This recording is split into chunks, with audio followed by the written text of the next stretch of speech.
Welcome to the Standard of Truth podcast. In this podcast, Dr. Garrett Dirkmott and Professor Richard Leduc explore the early history of the Church of Jesus Christ of Latter-day Saints and the life and teachings of Prophet Joseph Smith. They examine the original historical sources and provide context for events of the past. They approach the history of the Church with faith, expertise, and humor.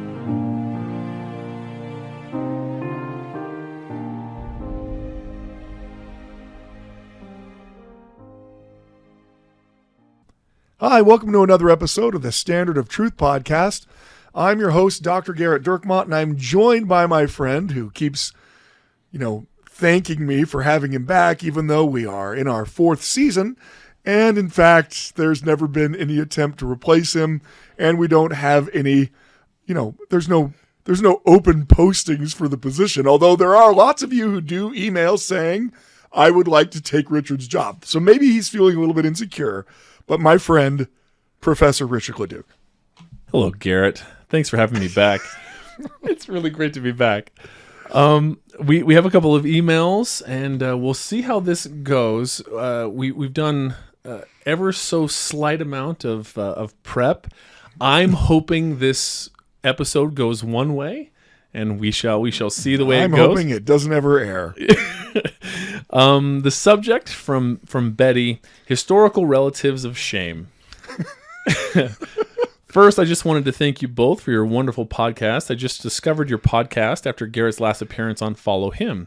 I subscribed right off and binge listened until I caught up on all episodes. Wow. That's actually incredible. Yeah, boy. This is my favorite, and I would say most useful podcast that I listen to. Also, I grew up in southern Idaho in the Paris-Montpelier area, which is lovely. Beautiful. They do a great 4th of July pancake breakfast in Paris, I will tell you. Also, the Tabernacle is lovely. They are going to charge you about $30 a plate, though. It's their fundraising for the entire year for every local. In Paris, Idaho, they're like, look, there's people. It's got to get their money while they're hit it. I grew up in the unincorporated village of Liberty. Wow. That's fantastic. I love the down-to-earth approach you take with the podcast. I do find myself laughing out loud frequently. It is informative and delightful. Oh, very kind. That's very good. All right. Now let's get to the where she's mad at us. Well, the mad or it's her history, ancestor of shame here. Now, knowing that I am a fan of the podcast, I made a shocking discovery today as I was on Family Search looking at relatives that participated in the Kirtland time period.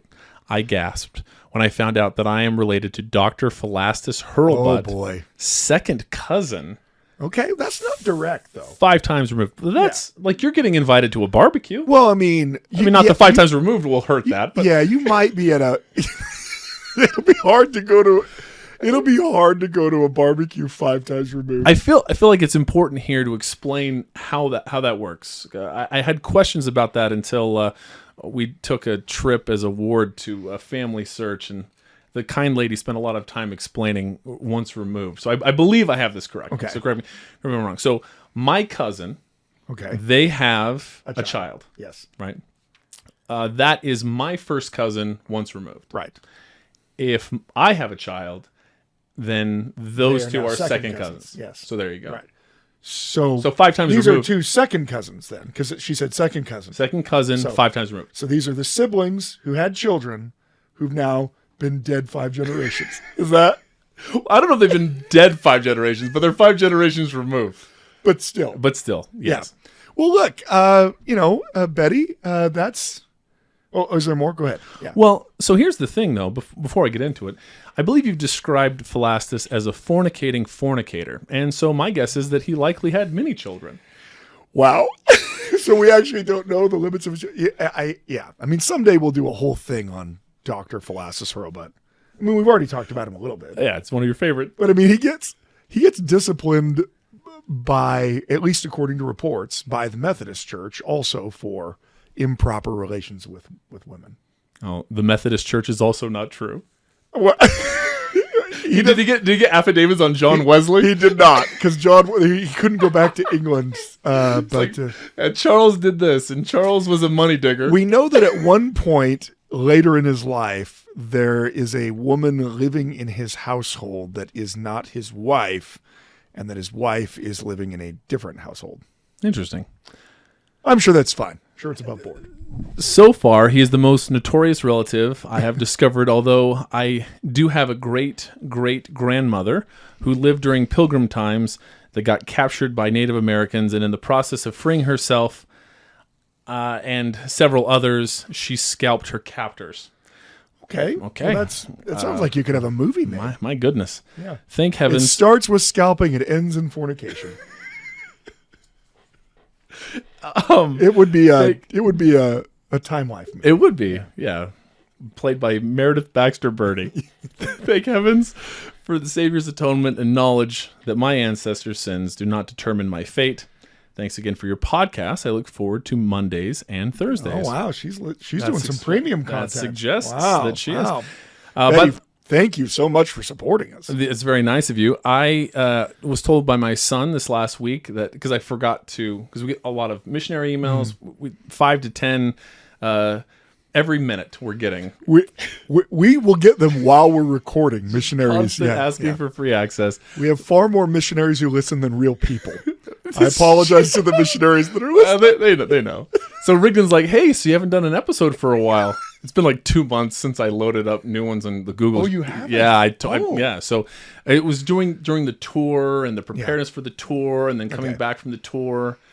And then so like 4th all of of our July. missionaries are just withering on the vine? Yeah, so they've gone. So anyway, Rigdon pointed out, hey, how about you put some new stuff out? So then I loaded them all up this last week. Anyway, thank you very much. That was a very kind email. And I am also glad that, we are judged for our own sins and not for Adam's transgressions. I am too. That's obviously, look, we all have ancestors, and if we went back far enough in all of our ancestry, all of us would find someone who was not that great. That's the reality. And I mean, even in prophetic lines, you find people that are not exactly using their agency in ways that they should. Although I don't know if I hold it against your great-great-great-great-great-grandmother for, you're trying to escape. I mean, I don't know what the rules are of escaping captivity. You probably don't have to scalp people, but if it comes up, if she turns around and goes back, yeah, right. If she's already free, then gets a hatchet from home and comes, and they're like, "Oh, we're so happy to see you," but then she makes a month journey back, and then it kind of turns into like a Rambo type of thing. Yeah, that would be vengeance.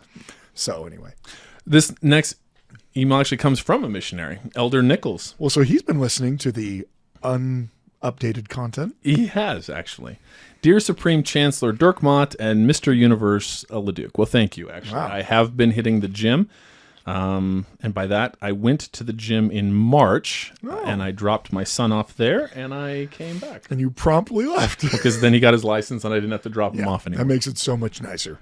Before I give my question, I wanted to let you know that somehow your podcast has caused me to invent meaningless banter between you two as I sleep. So my guess is he's listening to us to drift off to slumber. Yeah, and invent meaningless banter. You mean just repeating what we already do? Or what is the invent part? I don't know. It's funny. Yeah.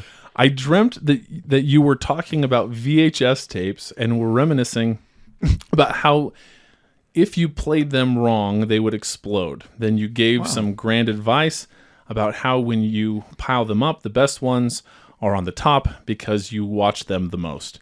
That actually sounds like something we've had several discussions about as it relates to VHS tapes. I mean, because we're more of a Betamax. Elder Nichols does not know what a Betamax is. He doesn't know what a VHS is. Well, he's dreaming about it. So actually, what's funny? One of my favorite things as a kid, because we'd tape the shows on TV, right? And so George C. Scott's Christmas Carol, we watched until, I was going on my mission. But the recording that we did was like in the mid 80s or late 80s. Yeah. And so like the commercials were actually my favorite in the late 90s as we were rewatching. It was all Life cereal. Oh, they were hilarious. Like an AT&T commercial and all this. That was great. All right, so that was a bit of a... Then you complained about how Fern Gully's message was was too on the nose and how they had to spell it out for the characters to get it. Boy, don't get Garrett started on Ferngully. I feel like that's touching my nerve. That's almost like having a Phalanxes hurlbutt ancestor. I've never watched that movie, so I have no idea if your review of it that I created was accurate, incredibly accurate, Elder Nichols. Thank you so much for giving this missionary some info, some banter, and some humor. You can fill in, there were blanks there, some blank humor, some blank banter, some blank humor. Some bad humor, some bad... Okay. You can fill in the blanks. I guess this was something to get me through waiting for more episodes of Crinkling Leaves to show up on the Google Drive. Okay, so he is actually pointing out. Oh, yeah. So he's also letting you know. Well, but so we haven't done a Crinkling Leaf. We haven't for a while. We haven't. We've been too caught up in trying to make Garrett angry, apparently. My question is this. Do you have any documents of Joseph Smith going to any other church on Sunday after he had the first vision experience? I would think not. As not only did God tell him that all other churches are not the true church, but that he was not a very popular kid. Cut to, and what about Joseph Smith and all them angels with an other airy approved Missouri accent? Oh, that is funny. Yeah, and what he's Elder Nichols? From Missouri. That's a deep cut. I think it would be interesting to see a very early Joseph who had learned a few things from God and Jesus Christ, raise his hand in a Sunday school lesson and coming up with something crazy and saying, "Oh, God told me that." Anyway, keep up the blank work, bad work, I assume. Looking forward to stuff. Just stuff? That's funny. That's a very passive-aggressive way of saying, Richard, you haven't loaded anything to the... I've loaded them all now, Elder Nichols. You got them. They're there. Well, let's talk a little bit about it. So after the first vision, of course, the family still does go to some religious services. And the one who talks most about this is Lucy. She again's our source for all of these early experiences for Joseph. She says that, talking about how there was a big revival, and this is after Alvin died. She says, "There was at this time a man then laboring in that place to effect a union of all the churches, that all denominations might be agreed to worship God with one mind and with one heart. This I thought looked right, and tried to persuade my husband to join with them, as I wished to do. It was the inclination of them all except Joseph. He refused from the first to attend the meetings with us. He would say, 'Mother, I do not wish to prevent you from going to meeting or joining any church you like or any of the family who desire the like. Only do not ask me to go, for I do not wish to go.'" So first of all, it's good to know that Joseph's a lot like a lot of us. I don't really want to go to church, but he explains why. He says, "But I will take my Bible and go out into the woods and learn more in 2 hours than you could if you were to go to meeting for 2 years." So that's how Lucy describes Joseph's reaction to trying to get him to go to church. Now, of course, it isn't just that God told him that all these denominations were false. Remember, the first attempt Joseph made to tell someone about the first vision was to talk to a Methodist preacher that he trusted. And the response of that Methodist preacher was, "This is all of the devil," right? So I think it's not just that Joseph has been told by God that the creeds have abominations in his sight. I think it's also his actual experience that he's had, that he knows that what is this person going to tell me?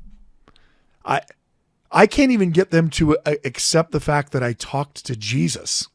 And this is after, at least the way Lucy is placing this conversation, is after Alvin's death. So at this point, Joseph's already been visited 5 times by the angel Moroni. He already knows the gold plates exist, even though he can't get them. You can see why Joseph might say, "Look, you all can go to church if you want. I'm kind of doing my own thing over here because Angel Moroni is still chastising me for trying to steal the plates last week. So I probably, Reverend Johnson might be a great guy, but I'm pretty sure he isn't going to help me with my life problems, because my problems involve me trying to steal the gold plates for money. So what you do get, though, is even though Joseph has that feeling when he's younger, Joseph, of course, is going to become a huge advocate of taking the good things that other religions provide and trying to add to them the revelations and the understanding that has been delivered to him. One thing that is it's commented on by several people, is that Joseph allows people to come to Nauvoo and to preach to his people. And there are lots of pastors who decide, you know what, I'm going to go reclaim them Mormons. And one of the things that they're surprised at is that Joseph lets them speak. And as he told one visitor to Nauvoo who asked about it, like, you're really going to let this preacher from another religion speak? And Joseph said, there's no danger but that people will accept the greatest light. For Joseph, he was certain that he had been given the greatest truth that anyone on earth had been given. So I think for Joseph, he's thinking, look, I'm teaching you how you existed before you came here. I'm teaching you that there's new modern scripture. I'm teaching you that marriages can be for eternity. I'm teaching you that every single person who ever lived on earth has the ability to be exalted, and even those that aren't exalted are all going to go to some level of heaven. If you want to listen to a Presbyterian minister talk to you about how God only chose to save 5 people and he happens to be one of them, and that everyone else is burning in hell, I mean, at that point, I guess go ahead. I mean, you clearly don't appreciate the truths that you have if you're going to be swayed by someone making that kind of an argument. So Joseph feels pretty open about it. Now, sometimes his interactions with other pastors are quite contentious, like the one who stopped by his house in Kirtland and told him that he had been visited by an angel, and told him what the angel was dressed like.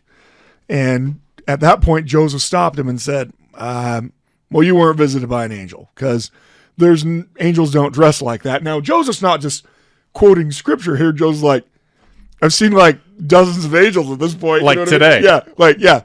I saw an angel like while I was having my Wheaties. And also that's not what an angel's dressed like. And so that pastor, started to curse Joseph, and he went out into the yard in front of Joseph's house in Kirtland, and he called down fire from heaven on Joseph's house to consume it. What would Joseph do if he had frosted Wheaties or whatever? Frosted Flakes. No, not Frosted Flakes. Frosted, what's the Wheaties but with... Wheaties with frosting. What the heck? I feel like... did I have a stroke? I feel like we need to... I smell toast. Yeah. So, like with that kind of sugar, like I would imagine, like his body would go into some, because they have sugar. Yeah, but I mean, come on. Yeah, I mean it's expensive, and they, like for Christmas they get an orange. Right? They think that molasses is a real treat. They're like you going to visit your great-great-grandfather, unless you happen to be Betty, whose great-great-great-great-great-granduncle is Dr. Floss's Hurlbutt. So frosted mini wheats. That's the word. Oh my goodness! I thought you were talking about flakes. No. Like so you said, Wheaties, right? So, but like, yeah, Wheaties are a flake, right? But you're thinking of mini wheats. Yes. So, but I'm saying like the reaction to that, because I assume that everything that they ate was tasted gross. Terrible. Yeah, and was rotten. It was rotten, tasted Everything terrible. was rotten, tasted terrible. There was no deodorant, no showers. You do the math. So he'd be less surprised by seeing an angel than a frosted mini wheat. Like a frosted mini wheat is like, what is this? At this point in his life, he sees an angel a lot. Right. He hasn't seen a frosted mini wheat. I'm even putting it like at 18. He's still like, man, those frosted mini wheats. So back to the story. To the non-mini wheat part of the story. This pastor, goes outside Joseph's house, and he calls down fire from heaven on Joseph's house. And of course, this great spoiler alert is fire doesn't drop from heaven and consume Joseph's house. That doesn't happen. But Joseph decides that he will, well, like Betty's great-great-great-great-grandmother taking scalps as she goes, Joseph decides that he takes the role of Elijah in this and calls out of his house to this guy who's calling for fire to come down out of heaven.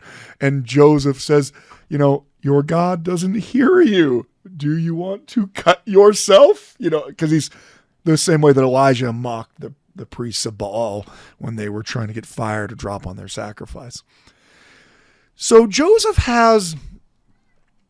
what Joseph doesn't have patience for is he doesn't have patience for people that don't treat his people with respect and dignity. That's where he doesn't have patience. But he also has very kind and, good interactions with other people. So, for instance, we know that in 1843, he is traveling outside of Nauvoo, and they go and they listen to a Methodist preacher preaching about Genesis. And when this preacher's done, kind of like what you were envisioning, Joseph raising his hand in Sunday school, Joseph, at least according to William Clayton's journal, offered some corrections about Genesis chapter 2, verse 7. And what's interesting is that, at least according to William Clayton, the preacher was very interested in what Joseph had to say and said, you know what, I'm going to visit Nauvoo. So we don't know whatever happened with any of that. So Joseph is certainly very familiar with what is being taught in other churches. He's more than willing to listen to what other preachers have to say. And he even invites other preachers to Nauvoo to preach to the people. But yeah, they don't really do Sunday school the same way. So if that's what's in your mind, Elder, probably not. Now, there's one other thing that I would be remiss if I didn't talk about. And that is there's an antagonistic claim that Joseph Smith joined the Methodist Church after the first vision, after he actually, had already visited with Moroni. Well, that would suggest he was somewhat partial to the Methodist sect. Which Joseph tells us he was very partial to it. And so people like, why would Joseph join the Methodist Church if God has already told him that none of the churches are true? I've always thought this was a weird argument even to begin with, right? I mean, so there is no true church on the earth yet, but you're just going to not go to church at all because they don't have all the truth. That seems weird, honestly. I mean, I can see why Joseph's saying, look, I'm not going to learn a whole lot from them. But if Emma and her family, when they move to Harmony, want to go to church, Joseph doesn't have a problem going to other churches. That's clearly not an issue for him. And so where does that claim come from? Well, it comes from a much later account from the sons of Reverend Nathaniel Lewis, who was related to he's related to the Hales down in Harmony. And so in 1879, so 1879, so that we're slightly removed from when Joseph was living in Harmony in 1828. Okay, there's a little bit of a distance there. Well, and 1829. Yeah. So you know what? It's only 50 years. Yeah. I remember where I was 50 years ago. I don't. But that's because of the veil. So in this account that's published in the Amboy Journal, it's an Illinois newspaper. They talk about Joseph, and of course it's very negative. The entire point. I mean, the article is called "A Mormon History: A New Chapter About to Be Published." It's not positive. They talk about a lot of things like Joseph finding the plates, and you know what? This is probably good enough that we're going to read this because you're going to like this. All right. This is an account of the angel Moroni that you've never heard before, and that you're going to be excited about. All right, awesome. Okay, now remember, this is all false. Oh, well, I mean, look, I assume, but this is what they said. They said, this is what, our recollections of the precise language may be faulty, but as to the substance, the following is correct. He said that by a dream, he was informed that at such a place in a certain hill, in an iron box. Now, I don't know how in the world it would be an iron box at this point. It's literally always been a concrete or stone box. They've got iron, whatever. Were some gold plates. But at any rate, an iron box with some gold plates with curious engravings, which he must get and translate and write a book, that the plates were to be kept concealed from every human being for a certain time, some 2 or 3 years, that he went to the place and dug till he came to the stone that covered the box. So now they're claiming that he had to dig to find the stone that covered the box, which, again, there's no other account that says that. When he was knocked down, that he again attempted to remove the stone and was knocked down again. This attempt was made a 3rd time, and the 3rd time he was knocked down, he exclaimed, "Why can't I get it?" Or words to that effect. And this is the part you're going to love. And then he saw a man standing over the spot, which appeared to him like a Spaniard, having a long beard coming down over his breast to about here, Smith putting his hand on the pit of his stomach. Like a Don Quixote style looking. Yeah, like a conquistador. Yeah. Okay. Like he's wearing the helmet, or maybe we'll get to the helmet. Well, let's keep going. With the ghost's throat. Okay, so the Spaniard that's standing there. Yes. With his throat cut from ear to ear, and the blood streaming down. That's what he's saying the vision he has, is a Spaniard with a really long beard and a cut throat with blood spewing out of it. Well, the cut throat, now it's like, okay, now that provides credence and credibility to the, because before that I'm like, come on, this wouldn't be a blood did ghosts have? Less after. Well, if your throat's cut, sure. Anyway, let's go on. Who had his throat cut from ear to ear and the blood streaming down, who told him that he could not get it alone. That another person whom he, Smith, would know at first sight must come with him, and then he could get it. And when Smith saw Miss Emma Hale, he knew that she was the person, and that after they were married, she went with him to near the place and stood with her back towards him while he dug up the box. So she just turned around. I'll turn around. You get it, because I'm not allowed to look at it. It's kind of probably like a Raiders of the Lost Ark thing. Yeah. Close your eyes. Close your eyes. Yeah. Don't look, Marion. Don't look. Which he rolled up in his frock. I'm not entirely sure how you dig up a box and then roll it up in your frock, but you don't have a digging frock. Well, all of my frocks are digging frocks. What I'm saying is I've never gotten an iron box out of the ground with plates in it and then rolled it up in my frock. Have you? You haven't lived. So the problem is that I find myself. So first of all, any frock can become a digging frock if you're in a frock and you start digging. Yeah. But my problem is I wear my Sunday frock or my dress frock, and then I find myself digging, and I'm like, well, here we go, and I got to wrap it up. Yeah, it's true. But it's kind of like you have a T-shirt that's kind of a nice T-shirt, and then you grill in it, and now it's not a nice T-shirt anymore. It's just stained with. So for me, it's latkes. When I cook, I'm going to ruin my shoes, my pants, shirt, everything. Oil covered disaster. That's it. My latke frock, though. The price he pays for his Hanukkah celebration. So anyway, the Spaniard with the spurting blood is the one who tells him that, he's got to know who it is. This is so great. Isn't this the best Why story is ever? this not in more Sunday school lessons? I don't know. Do you think it's maybe the veracity of it? When has that ever stopped anyone from... I'm not saying that it's part of the lesson material. I'm saying brought up in Sunday school. No one knows about it. Okay. Yeah. Well, now they will. Yeah. Well, you know what? I expect it to be brought up as a poor source. So he covered it in his frock, and she helped him carry it home. That in the same box with the plates were spectacles. The bows were of gold, and the eyes were stone. And by looking through these spectacles, all the characters on the plates were translated into English. So then he's going to also claim that, In all this narrative, there was not one word about the visions of God or of angels or any heavenly revelations. All of his information was by that dream and then that bleeding ghost. Which, if you were English, you think that he's cursing when he says it. But no, he literally is saying it's a Spaniard with us. So look, Joseph was looking for a Spanish mine. I think the connection to a Spanish ghost with his throat slit actually tracks.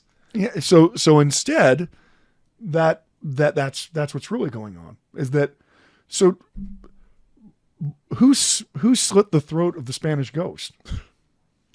We're gonna get to the bottom. I'm gonna get our crack research let's get our team. crack research team on. Now you might be wondering, what does this have to do with what church did Joseph Smith attend or join, or anything? Yeah, I feel like people are at least getting something out of it, though. Well, this in 4 years is my favorite story you've ever read. This is I great. need Anthony Sweat to create an art piece of the Spaniard standing there. I literally, nothing has tickled me more than this story. Okay, well, let me go on. It doesn't get any better, though. You can't. No, you start. We jumped the shark already. Yeah, you start with the creme brulee and you're working back to Brussels sprouts. Yeah. Anyway, it's in this same account that he goes on to say, the moving of Smith from York State to Harmony has been stated by Mr. Hale. And while he, Smith, was in Harmony, Pennsylvania, translating his book, he made the above statements in our presence to Reverend Lewis. It was here also that he joined the Methodist Episcopal Church. He presented himself in a very serious and humble manner, and the minister, not suspecting evil, put his name on the class book. In the absence of some of the official members, among whom was the undersigned Joseph Lewis, who, when he learned what they had done, took with him Joshua McCune and had a talk with Smith. They told him plainly that such a character as he was a disgrace to the church, that he could not be a member of the church unless he broke off his sins by repentance, made a public confession, renounced his fraudulent and hypocritical practices, and gave some evidence that he intended to reform and conduct himself somewhat nearer like a Christian than he had done. They gave him his choice: to go before the class and publicly ask to have his name stricken from the class book, or to stand a disciplinary investigation. He chose the former and immediately withdrew his name. So his name as a member of the class was on the book only 3 days. It was the general opinion that his only object in joining the church was to bolster up his reputation and gain the sympathy and help of Christians. That is, putting on the cloak of religion to serve the devil. So that's not a very positive view of Joseph Smith that's given many years after the fact. But it does, it is very colorful. So essentially you're saying that possibly he didn't, if this is a source for that he did that, he probably didn't do it. Well, right. I mean, it's a terrible, terrible, terrible source. Also, that's not how you... So the antagonist will say Joseph joined the Methodist Church when he was in Harmony. This is the source that they have, when clearly it's just, you aren't able to just run out and join the Methodist Church. You have to go through a catechism type of probationary period. So yeah, Joseph could have attended a Sunday school and had his name written in a class roll, but that's not the same thing as being a Methodist. And so sometimes people project onto Joseph their own issues. And so in their mind, you Mormons think that no other church has any truth in it.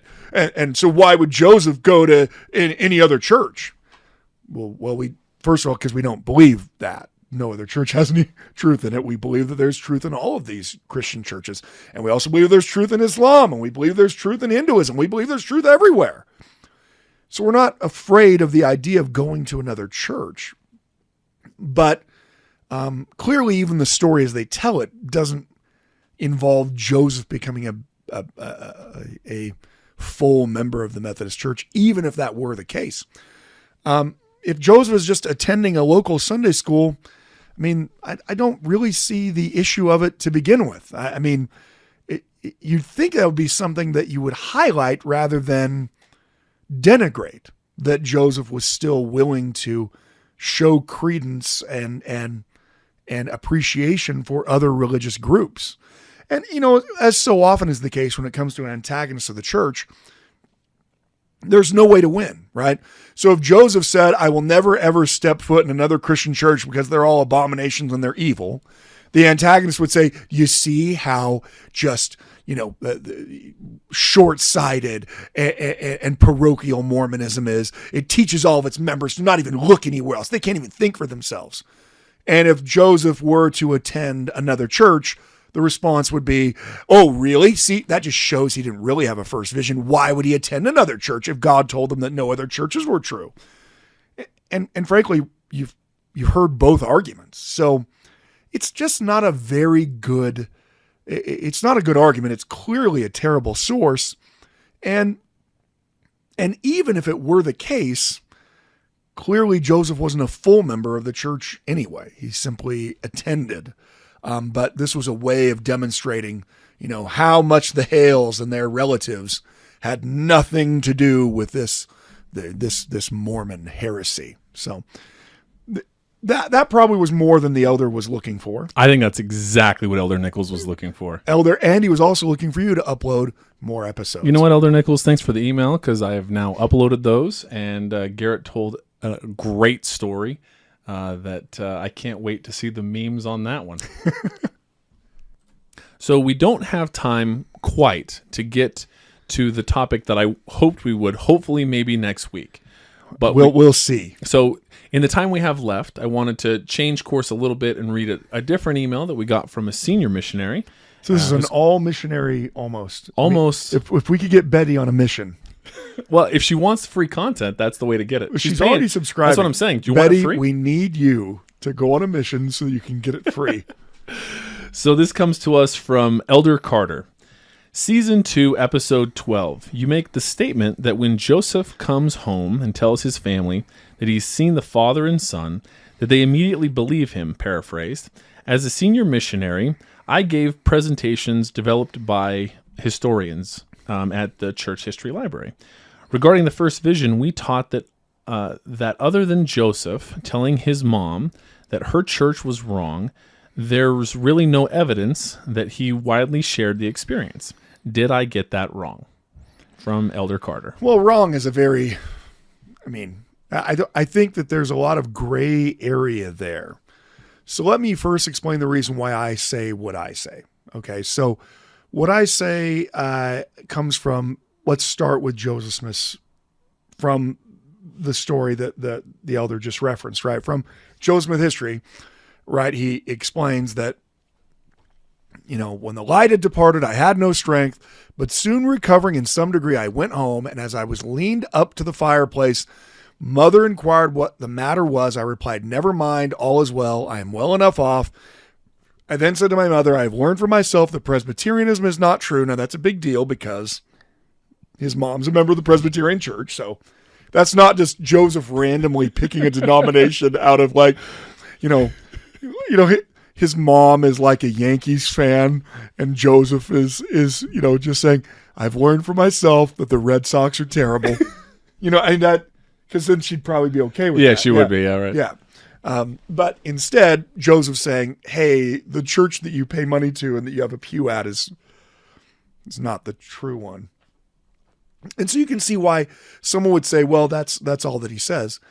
But as he goes on, he says, it seems as though the adversary was aware at a very early period in my life that I was destined to prove a disturber and an annoyer of his kingdom. Else why should the powers of darkness combine against me? Why the opposition and persecution that arose against me almost in my infancy? Some few days after I had this vision, I happened to be in company with one of the Methodist preachers who was very active in the before-mentioned religious excitement.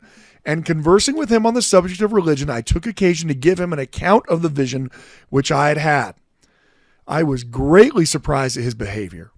So that, first of all, tells you that Joseph assumed that this guy would be happy for him. I've always thought with this aspect of the first vision, this is really similar to whenever I taught about the first vision to people on my mission, and they would love it and they would feel the spirit and they would say, oh my gosh, I I need to talk to my pastor. He would love this. And I'd be like, I don't think that he will. No, you don't understand. If he knew about this, he would be so excited. I think he does know about it. Let's maybe not talk to the pastor about it. I had many, because it's such coming from a place of innocence where they're like, oh my goodness, this is the greatest thing. If my pastor knew that there was another testament of Jesus Christ, you don't understand how much he loves Jesus. I'm like, I'm well aware that he loves Jesus. I'm also well aware that he's going to know what the Book of Mormon is, and he's coming for you, So, but Joseph has that same kind of investigator-like demeanor. He thinks that he's going to tell this pastor that he clearly trusts that he saw God in Jesus, and the guy's going to say, what an amazing vision from God this is. I took occasion to give him an account of the vision which I had. I was greatly surprised at his behavior. He treated my communication not only lightly, but with great contempt, saying it was all of the devil, and that there were no such things as visions or revelations in these days, and that all such things had ceased with the apostles, and there would never be any more of them. I soon found, however, that my telling the story had excited a great deal of prejudice against me among professors of religion, and was the cause of great persecution which continued to increase. And though I was an obscure boy, only 14 and 15 years of age, my circumstances of life such as to make a boy of no consequence in the world, yet men of high standing would take notice sufficient to excite the public mind against me and create a bitter persecution. This was common among all the sects, all united to persecute me. It caused me serious reflection then, and often has since, how very strange it was that an obscure boy of a little over 14 years of age, and one too who was doomed to the necessity of obtaining a scanty maintenance by his daily labor, should be thought a character of sufficient importance to attract the attention of the great ones of the most popular sects of the day, and in a manner to create in them a spirit of the most bitter persecution and reviling. But strange or not, so it was, and it was often the cause of great sorrow to myself. Joseph spends a lot of time on this, that there are lots of people reacting to his vision. Now, he doesn't say that he told lots of people about his vision, but apparently whoever he told is telling lots of other people, because all these great religionists are coming by to attack him. Well, I got to imagine this is the kind of story that would spread. Right, which is the same reason why an antagonist says, well, then how come it's not in any local newspaper? I mean, the same reason why in your, local hometown, there might be a crazy person who goes up and down the street saying that they're Judas Iscariot. I don't know why you'd pick that. That'd be a stretch. You know what? That actually would make it in the local penny saver if you could. It might. If Bill thinks he's Judas Iscariot. Well, after he finished committing adultery. We did have someone send us a meme that was an angry-looking bird that said, anyone named Bill listening to the podcast, because Bill's our random adulterer. Yeah, that's right. He's not our fornicator like Philastus, like your cousin. Yeah, Betty's second cousin 5 times removed. But Joseph is pretty clear that there are people that go out of their way to persecute him. And so the rumor mill is going to present things. Now, look, I'm not surprised at all that the local newspaper didn't say, hey, guess what? There's a 14-year-old in town who says they saw Jesus, because it really is this kind of rumor mill. And so it's not that surprising that it's not taken up. But his parents do reference the fact that he's being persecuted. So, for instance, Lucy Mack Smith in her account, after she tells the whole Joseph Smith story, quoting it from the Joseph Smith history, she says, from this time until the 21st of September, 1823, Joseph continued as usual to labor with his father, and nothing during this interval occurred of very great importance, though he suffered every kind of opposition and persecution from the different orders of religion. So at some point, if the parents are aware that religionists are coming by the house to attack Joseph, they have to be aware in some regard that Joseph is at least claiming he had a vision. I mean, my guess is that these religionists would even say to his parents, you know, your boy's telling people he had a vision. Maybe there's not the details there. But Lucy Mack is remembering that Joseph was being persecuted before he saw the angel. Now, in Joseph Smith's own account, in his 1832 account of the vision, this is the one that he wrote with his own hand, the earliest account that we have. He says, my soul, this is after the vision, my soul was filled with love for many days, and I could rejoice with great joy, and the Lord was with me, but could find none that would believe the heavenly vision. Nevertheless, I pondered these things in my heart. Now that suggests that Joseph is telling somebody more than just one person. I mean, it's kind of a weird phraseology to say, I tried to tell one person. I could find none. I couldn't find anybody. I looked around in the field. I was by myself. My wife would say, and that's when I'm looking for something. Hey, I can't find this. And yeah, but you're not even looking. I pretty much. Yeah. I'm not looking. Yeah. But so it's similar here. Hey, I don't see the milk. You said the milk was here. I don't see the milk. But you already know that she knows where the milk is, so just tell me already. And look, this isn't the only time that Joseph mentions this. When he's interviewed by David Nye White, which is one of the accounts of the first vision, the way that Joseph describes it is he explains the whole first vision account. Behold, my beloved son, hear him. I then address this second person saying, O Lord, what church shall I join? He replied, don't join any of them. They are all corrupt. The vision then vanished, and when I came to myself, I was sprawling on my back, and it was some time before my strength returned. When I went home and told the people that I had a revelation and that all the churches were corrupt, they persecuted me, and they have persecuted me ever since. So you at least have a pretty strong inclination in Joseph Smith's own account of things that he told people about the vision. Now, it's true. So, I mean, look, both things can be true. We don't have an account from Joseph Smith Sr. or from Mother Smith saying, Joseph came and told us all about the vision and we believed him. You have to assume that that is the case during this period of persecution because they are not rejecting what their son is saying. And when Joseph does have an angel appear to him, again, Joseph tells his father and his father believes him. So I think both things can be true. We don't have a specific statement from Joseph. I went and I told my parents. But it becomes incredibly difficult to believe that there are so many people who know about it, that they're stopping by the house, that they're persecuting Joseph so much that that makes up multiple verses of his account of this experience. But that Joseph Smith Sr. and Lucy just have literally no idea what's going on around them.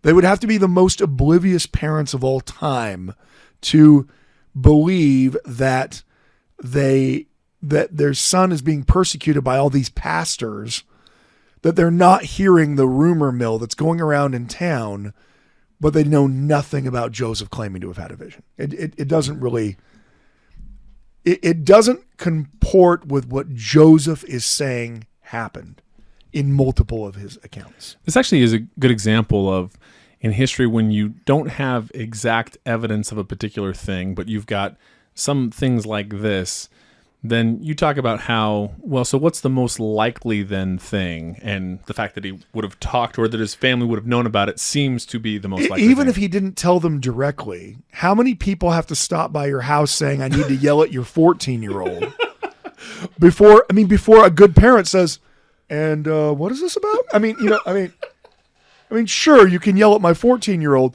but wouldn't it be great if I at least knew why you were yelling at my 14-year-old?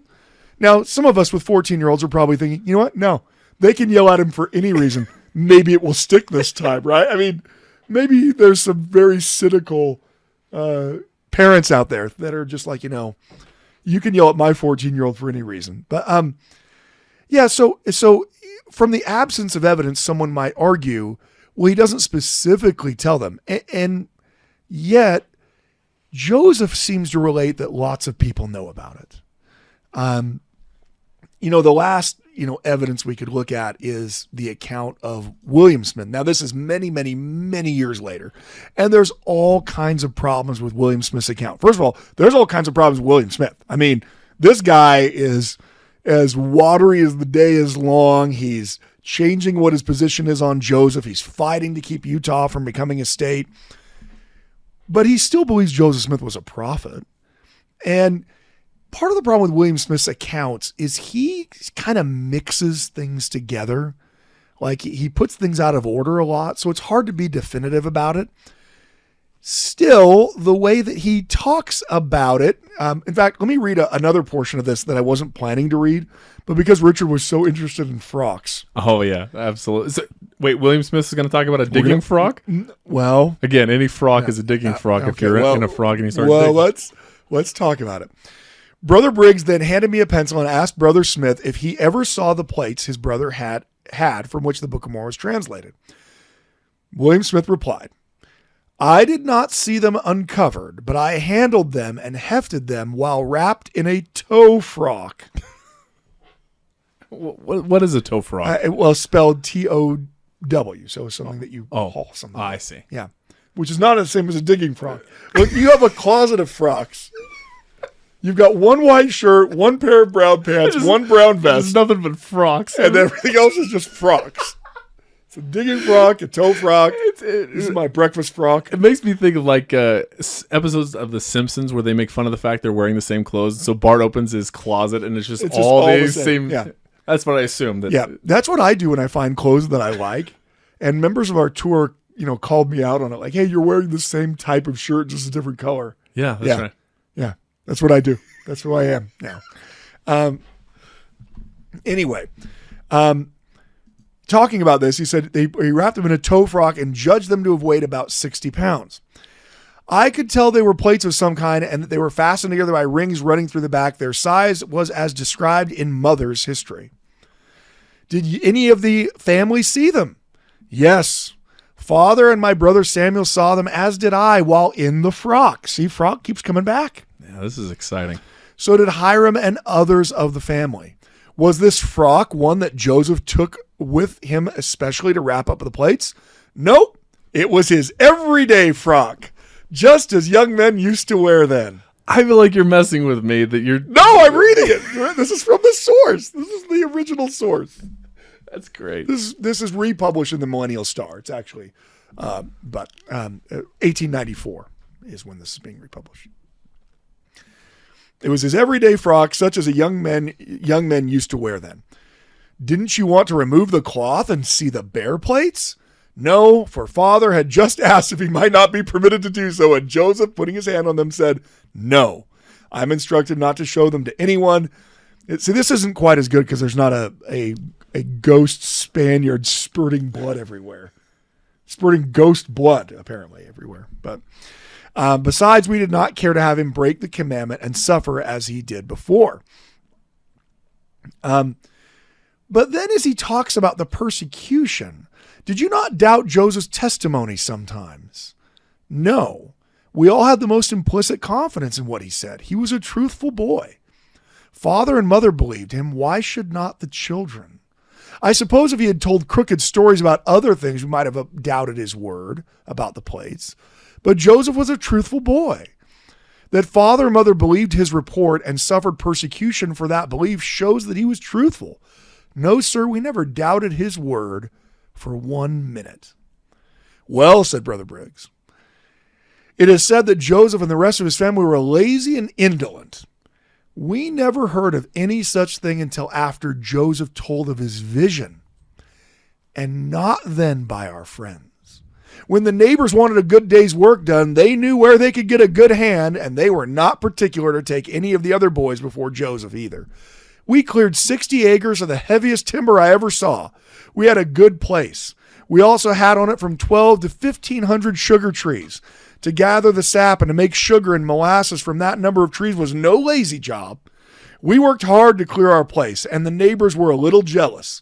If you'll figure up how much work it would take to clear 60 acres of heavy timberland, heavier than any here, that goes without saying, is anywhere outside of the East, trees you could not conveniently cut down, you can tell whether we were lazy or not.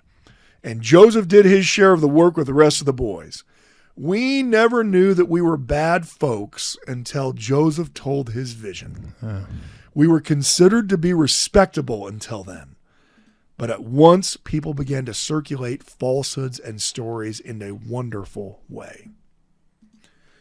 So now look, maybe what he's really referencing is the appearance of the angel as that vision. But at least the way William Smith is remembering it is much the same way that Joseph Smith remembered it. Things were fine until I told someone I had a vision. And then things stopped being fine. Which is one of the things we talked about before, that Joseph Smith was certified as a viable witness as a 13-year-old in a court case involving his family in 1819, that the judge and the jury said that he was a credible witness. And so if there are stories everywhere going around that Joseph's just a liar and Joseph is just lazy, why in the world are they certifying him as a credible witness and allowing his testimony to carry the day? Because the Smith family win in part because of Joseph's testimony. Seems like there's a lot of after the fact. Oh yeah. The Smiths, they were a real problem. But we don't have any of that. So the same time people will say things like, how come we don't have any accounts of the first vision earlier? The same person asking that question isn't asking, how come we don't have any accounts of how terrible the Smiths were before the first vision? Isn't that a similar question to ask? Oh, they're so bad. Everyone in town knows what terrible people they are. They're liars, they're crooks, they're thieves. Everyone knows all they do is dig for treasure. But not one person in one journal, in one account, in one newspaper ever said any of those things ever. Not one letter, not one anything. But we're just supposed to believe that that's the case because people later said it. And that same person who wants to say that that's Joseph's true character is the same person who will attack the fact that no newspaper reports on Joseph Smith's first vision. Frankly, they're using historical resources alternately, right? We're using them. If we don't have a source, then it's fine if it's what we want. And then if we do have a source and it's what we want, then it's the greatest source that ever existed. And that just shows the partisan nature of people that are attacking the prophet. But what do we have? We have a legal document. We have a court record of Joseph being credible when he's a 13-year-old. We don't have something coming from the other side. So, Elder, that's the reason why I share it. Because I'm taking Joseph at his face value, that he's told multiple people about this, that no one will believe him. And Lucy and Joseph and William all saying that they were persecuted after Joseph told of the first vision, not just after the angel, but after he told of the first vision.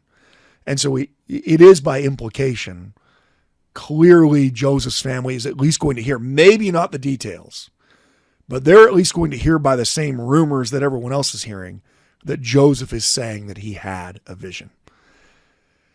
So thank you so much for listening to our podcast this week. Hopefully everyone enjoyed it. Hopefully the missionaries finally have some new material to look at. I expect thousands of more emails from missionaries going forward and a lot more discussion about frocks. Thank you for listening to the Standard of Truth podcast, hosted by historian Dr. Garrett Dirkmott. If you know anybody that could benefit from the material in this episode, please share it with them. And for more resources, visit standardoftruth.com. Until next time.